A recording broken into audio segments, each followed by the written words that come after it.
Justiça, Segurança e Cidadania, com Vilmara Fernandes.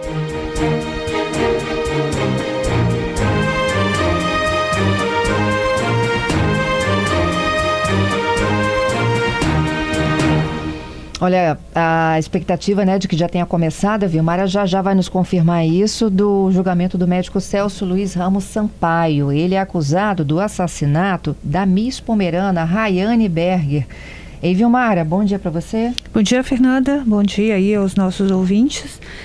O que você relatou aí, o julgamento de fato teve início, né, às 8 horas de hoje, aqui no salão do Tribunal do Júri, aqui no Fórum Criminal de Vitória. Para quem não sabe ainda, é a nova sede que fica ali em frente à Universidade Federal, né, a UFES.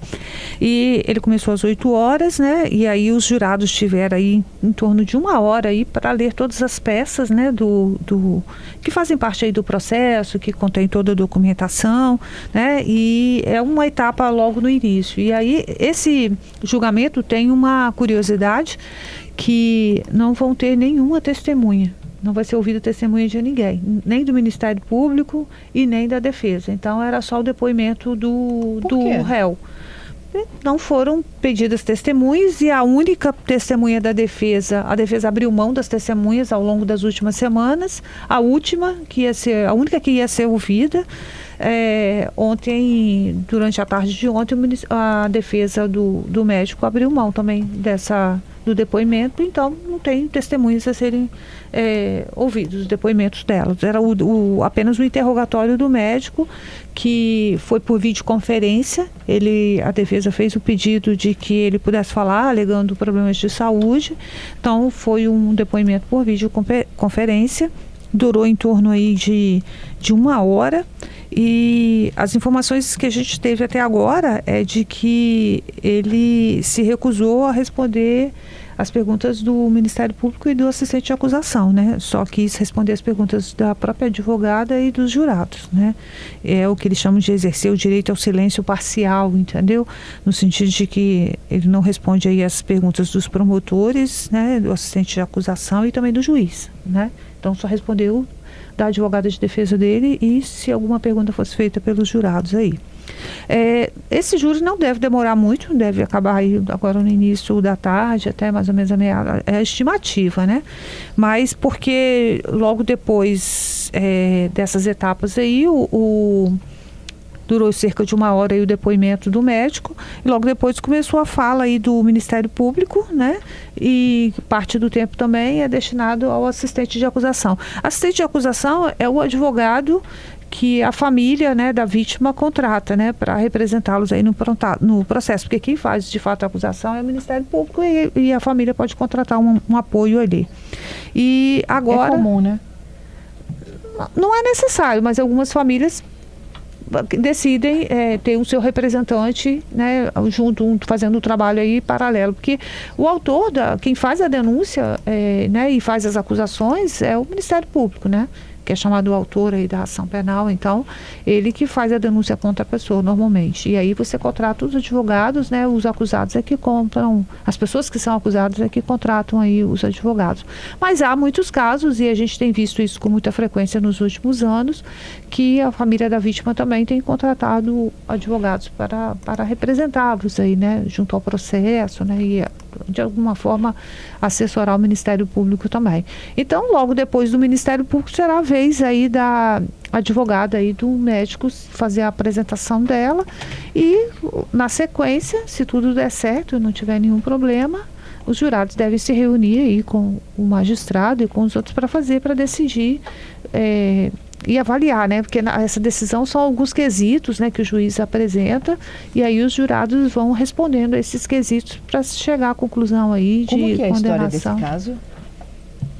Então, Fernanda, esse crime ele já tem alguns anos, né? Ele é um caso que já foi adiado aí algumas vezes, né?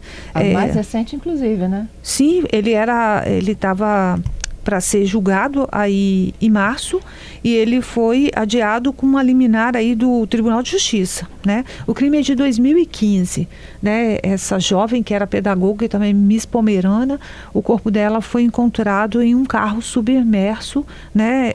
Num rio lá perto na zona rural de Santa Maria de Jetibá.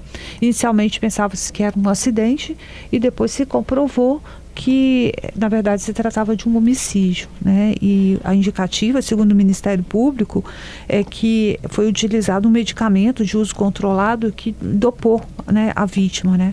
E que ela antes também tinha sido violentamente agredida, né? E que causou a morte. E aí esse artifício do carro ser jogado no rio, segundo a denúncia do Ministério Público, foi apenas para forjar um acidente e mudar o cenário, mas que ela já tinha sido dopada.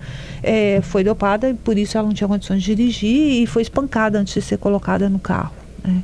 E Mas era ela ao volante.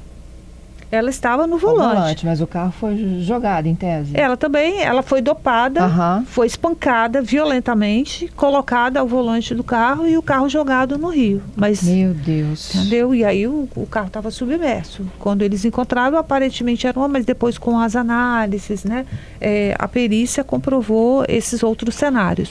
E o médico tinha um relacionamento com ela? Tinha. Ela era uma ex-companheira, né? Dele.